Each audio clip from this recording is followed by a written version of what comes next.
All right, let's talk about one of the most fascinating places on the entire planet, the Dead Sea. You've probably seen the pictures, right? But this place is way more than just a pretty photo. It's got incredible natural beauty for sure, but also ancient history and some seriously strange science. So let's get into it and uncover some of its biggest secrets. So what if I told you that this place, the one that's famous for people just floating around without a care in the world, what if it was secretly one of the most dangerous bodies of water on Earth? That's the paradox we're going to unpack today.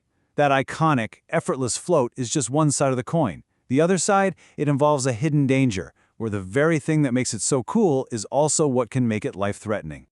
Okay, so first things first. Let's start with what everybody knows about the Dead Sea. That incredible, almost magical feeling of just floating. You can't sink. To really get a grip on the secrets and the dangers here, we have to start with the science behind that famous floating trick. And right here, this is the most important thing you need to know. The Dead Sea, well, it isn't really a sea at all. It's technically a lake, completely surrounded by land. Think about that for a second. Rivers flow in, but nothing flows out. This one simple fact is the key to everything else. Because if there's no exit, the only way for water to leave is for it to evaporate straight up into the sky. So you've got this intense desert sun just beating down, day after day, turning that water into vapor. But here's the kicker. When the water evaporates, it leaves all the minerals and salts behind. And this has been happening for thousands and thousands of years. All that salt just keeps building up, leading to this mind-blowing concentration. And the magic number? It's 34.2%. Now, to give you an idea of just how insane that is, your average ocean is only about 3.5% salt.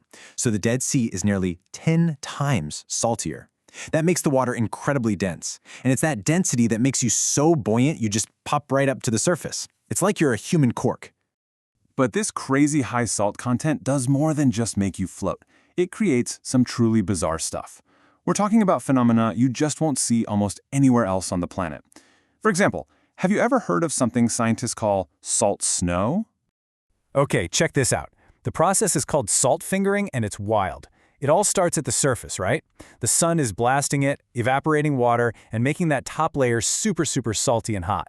Then, maybe a little wave or disturbance pushes a blob of that hot, salty water down into the cooler depths. Now, the water parcel cools down really fast, but the salt inside it can't mix out that quickly. So suddenly, the cooler water can't hold all that salt anymore. It's super saturated. And what happens?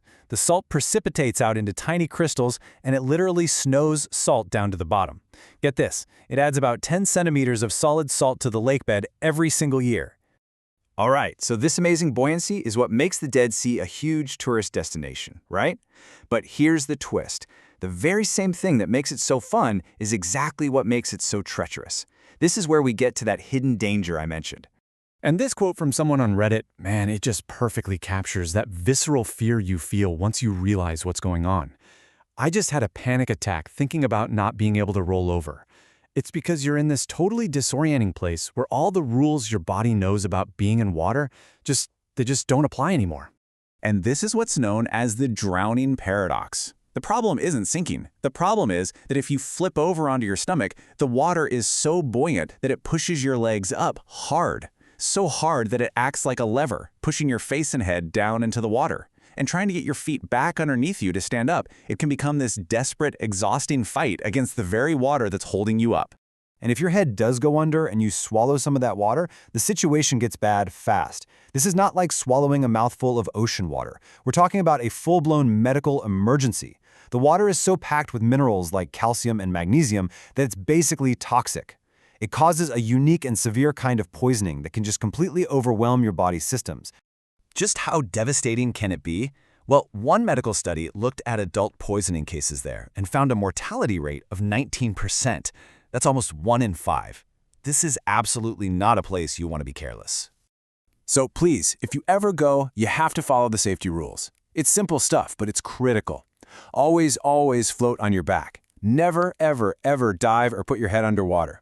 Try not to splash. Getting this stuff in your eyes is incredibly painful and will totally disorient you.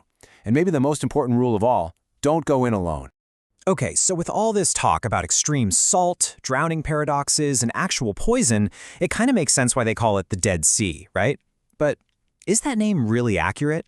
Is it actually dead? I mean, the logic seems pretty solid. The water is just way too harsh for things like fish or plants or, well, anything you can see with your naked eye. Nothing complex could possibly survive in there. And for centuries, that's pretty much what everybody thought. But, as it turns out, it's not completely dead. Because, of course, life is way more resilient and, honestly, way more clever than we usually give it credit for. It turns out the Dead Sea is actually teeming with microscopic life. In the water, you have these incredible microbes called halophiles, which literally means salt lovers, that are part of a domain of life called archaea. They thrive in this stuff. And what's happening on the lake bed is even cooler. Scientists found a whole deep biosphere down in the mud where other microbes survive by practicing necrophagy. What's that? It means they feed on the dead bodies of the archaea that snow down from the water above. It's a whole hidden ecosystem. In this whole idea of hidden life, of secret processes, it goes way deeper, right into the Dead Sea's past. Because when you start asking the question, so how did this place get so salty anyway?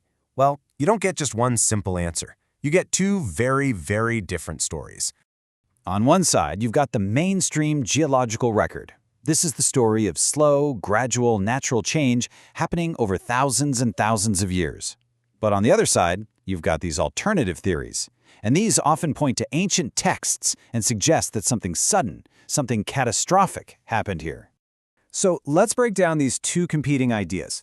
The geological story says that this area used to be a huge freshwater lake called Lake Lisan. And the evidence for that is pretty strong. You've got core samples with freshwater clay and diatoms, and you can literally see old shorelines way up on the hills, over 200 meters higher than the water is today. It all points to a long, slow process of evaporation.